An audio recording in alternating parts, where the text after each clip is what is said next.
मैं डॉक्टर मंजू कंछल, सह आचार्य मीरा कन्या महाविद्यालय, थर्ड ईयर के सभी बच्चों को गुड मॉर्निंग। आज हम पढ़ेंगे औद्योगिक क्रांति और सर्वप्रथम हम देखेंगे औद्योगिक क्रांति का अर्थ, फिर उसके बाद क्रांति का काल क्या रहा और क्रांति से पूर्व की स्थिति यूरोप में क्या पाई जाती थी। इसके बाद हम लेंगे औद्योगिक क्रांति सबसे पहले इंग्लैंड में ही क्यों प्रारंभ हुई। अब हम प्रारंभ करते हैं कि औद्योगिक क्रांति का अर्थ क्या है। जैसा कि नाम से ही औद्योगिक क्रांति शब्द में जो क्रांति शब्द है उसका आर्थिक इतिहास में विशेष महत्व पाया जाता है। वैसे तो इस शब्द का प्रयोग रक्त रंजित विद्रोह के रूप में किया जाता है, जिससे कि संपूर्ण राजनीतिक और सामाजिक स्थिति में परिवर्तन हो जाता है।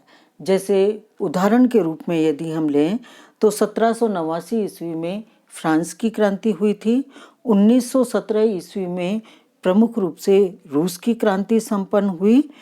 लेकिन यहाँ औद्योगिक क्रांति से तात्पर्य है आर्थिक परिवर्तन, और जैसा कि आप सभी जानते हैं कि आर्थिक परिवर्तन की जो प्रक्रिया है वह धीमी होती है। राजनीतिक परिवर्तन या जब क्रांति होती है तो वह क्रांति आमूलचूल परिवर्तन लाती है और उसमें विस्फोट, हिंसात्मक विस्फोट का संकेत हमें प्रदान करती है। लेकिन आर्थिक जो क्रांति है वह धीमी गति से प्रारंभ होती है और धीरे धीरे मौलिक और महत्वपूर्ण परिवर्तन होता है। औद्योगिक क्रांति से भी हमें यही विदित होता है कि 18वीं शताब्दी के अंत में आर्थिक परिवर्तन के रूप में उत्पादन की पद्धतियों, मात्रा, संगठन आदि में जो परिवर्तन हुए उसे नए युग का सूत्रपात हुआ और इसी कारण इसको औद्योगिक क्रांति कहा जाता है।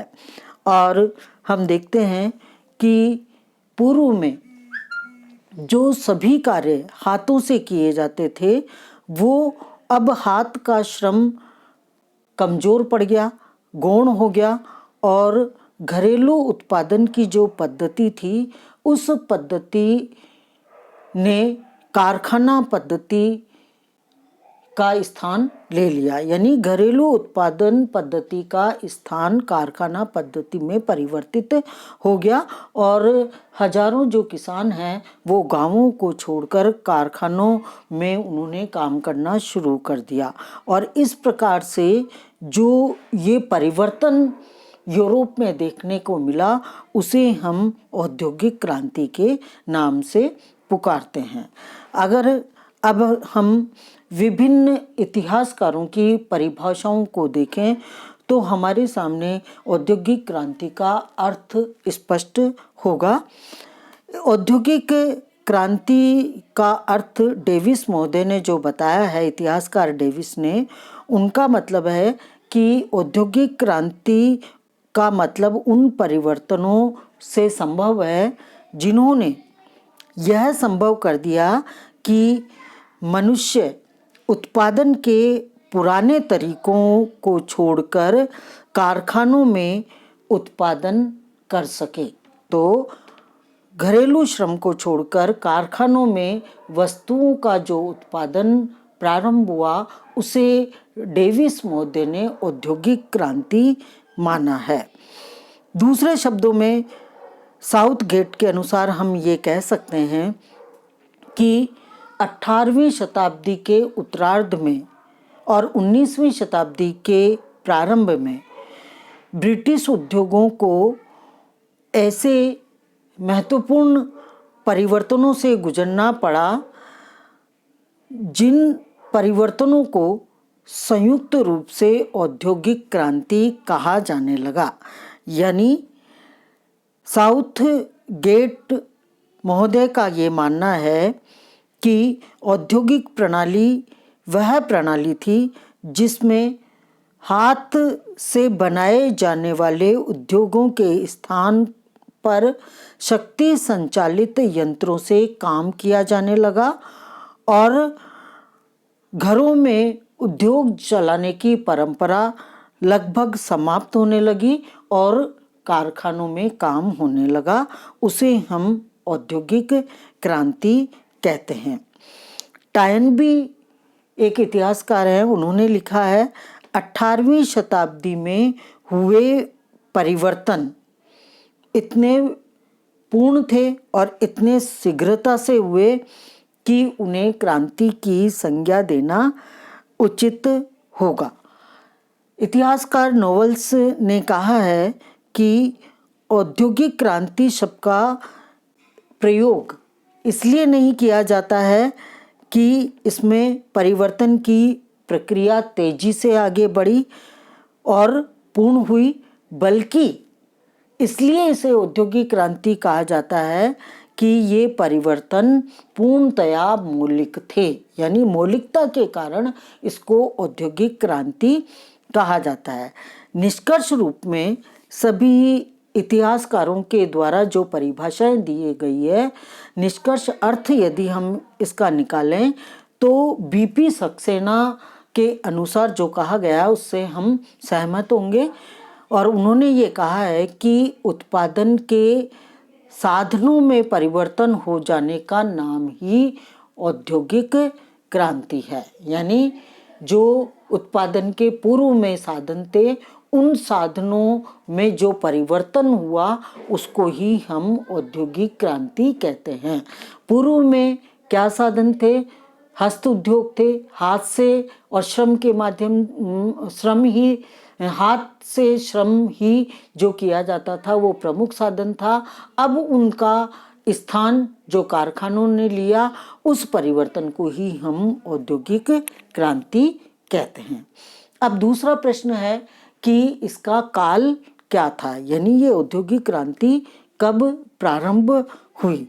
और इस संबंध में हम ये कह सकते हैं कि कोई औद्योगिक क्रांति कोई अकस्मात घटित होने वाली घटना नहीं थी कि एकदम घटित हुई और इसने अपना पूर्ण रूप ले लिया हो, बल्कि धीरे धीरे चलने वाली और विकास तक पहुंचने वाली यह प्रक्रिया थी। और यह प्रक्रिया आज भी हम कह सकते हैं निरंतर जारी है। और औद्योगिक क्रांति को प्रारंभ करने में और वर्तमान रूप लेने में विभिन्न परिस्थितियों ने और तत्वों ने सहयोग प्रदान किया और इतिहासकारों में इसके काल के संबंध में हमें मतभेद देखने को मिलता है। सब इतिहासकार अपने अनुसार अलग अलग इसका काल बताते हैं। प्रोफेसर हेल इसका कार्यकाल 1550 ईस्वी से लेकर 1890 ईस्वी तक मानते हैं। अर्नाल्ड टायनबी इसका कार्यकाल 1760-70 ईस्वी से 1830-40 ईस्वी तक निर्धारित करते हैं। श्रीमती नोवेल्स इसका कार्यकाल 1770 ईस्वी से 1914 ईस्वी बताती हैं। और कई अर्थशास्त्री इसका कार्यकाल 1760 ईस्वी से 1914 ईस्वी तक स्वीकार करते हैं। कुछ इतिहासकार के अनुभवों के आधार पर इसका कार्यकाल हम दो भागों में विभाजित कर सकते हैं। पहला कार्यकाल है 1760 ईस्वी से 1830 ईस्वी का और दूसरा कार्यकाल है 1830 ईस्वी से लेकर 1914 ईस्वी तक का कार्यकाल, जिसमें औद्योगिक उत्पादन में वृद्धि हुई, विविधता देखने को मिलती है हमें और यातायात के साधनों में वृद्धि देखने को मिलती है और व्यापारिक क्षेत्र में क्रांतिकारी विकास देखने को हमें मिलता है। निष्कर्ष रूप से सभी इतिहासकारों का विवरण पढ़ने के पश्चात हम ये कह सकते हैं कि सर्वमान्य इसका कार्यकाल 1770 ईस्वी से 1870 ईस्वी तक का निर्धारित किया जा सकता है। ये था क्रांति का काल।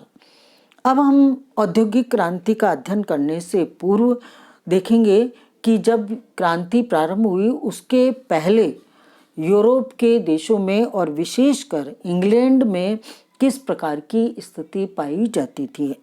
और इसका जब हम अध्ययन करते हैं तो पाते हैं कि 18वीं शताब्दी के शुरू में जो हमें स्थिति देखने को मिलती है वह है सामंती व्यवस्था, यानी संपूर्ण यूरोप में सामंतवादी व्यवस्था पाई जाती थी और साधारण व्यक्ति को किसी भी प्रकार के राजनीतिक, सामाजिक और आर्थिक अधिकार प्राप्त नहीं थे। सामंतों का अपने किसानों पर और दासों पर पूरा अधिकार होता था और दासों का और किसानों का ये कर्तव्य माना जाता था कि वह सामंतों की सेवा करें, उनके आदेशों का पालन करें और इनसे किसानों से सामंतों के द्वारा बेगार ली जाती थी और यहाँ तक की स्थिति इतनी विषम थी कि किसान बिना सामंतों की इजाज़त के अपने गांव को छोड़कर दूसरी जगह नहीं जा सकते थे। अगर उन्हें अपना गांव छोड़ना है, दूसरी जगह जाना है, तो पहले उनको इनकी सामंतों की इजाज़त लेनी पड़ती थी।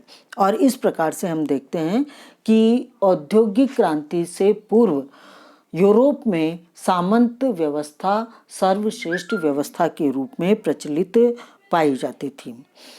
दूसरी जो स्थिति देखें जो कि अत्यंत ही विषम कह सकते हैं वो थी कि किसानों को किसी भी प्रकार की आर्थिक स्वतंत्रता प्राप्त नहीं थी और किसानों पर संघों का नियंत्रण पाया जाता था। व्यापार वाणिज्य कम होता था और जो कुछ भी होता था वो संघों के माध्यम से होता था, जिसे कि आर्थिक व्यवस्था के रूप में गिल्ड्स पद्धति के रूप में उस समय पुकारा जाता था, जिसे कि हिंदी में हम संघ कह सकते हैं।